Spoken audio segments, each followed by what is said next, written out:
In Iran, tens of thousands have taken to the streets in protest following the death of 22-year-old Mahsa Amini in police custody after she was detained for a problem with her headscarf.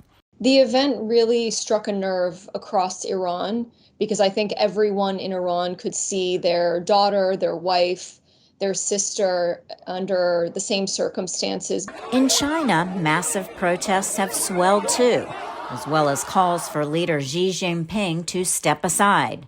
They began, of course, in furious reaction against the zero COVID lockdowns that have imprisoned tens of millions, sometimes hundreds of millions of Chinese in their apartments. The protest movement in Russia has been more muted, experts say, though many thousands came out in 2021 after the imprisonment of Alexei Navalny, an opponent of Russian President Vladimir Putin.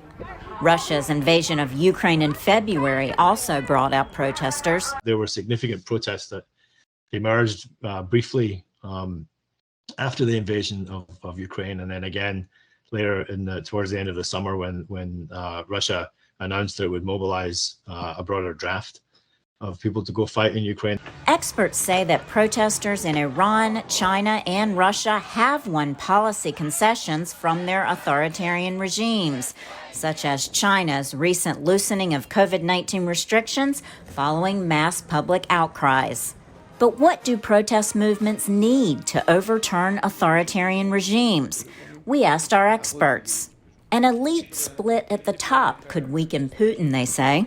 If they think they have a future after the boss is gone, then maybe they'll decide at some point that they'll seek to ally themselves with potential protesters in the streets. They'll make it clear that that they're not going to stand against them, and maybe that'll encourage more people to go out in the streets.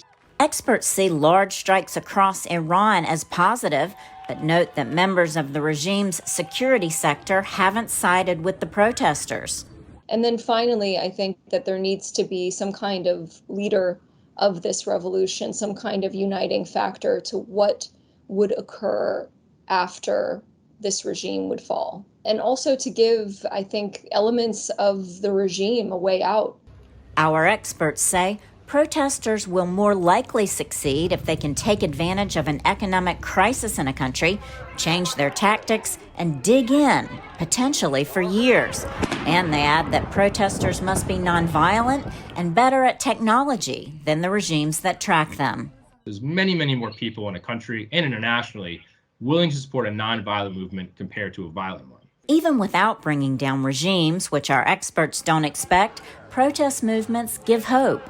I think the reason for hope is precisely in the message that's been delivered, that these regimes lack broad or secure and comprehensive public support. And as public support erodes, experts say, so does a regime's legitimacy. Laurel, Bowman, VOA News, Washington.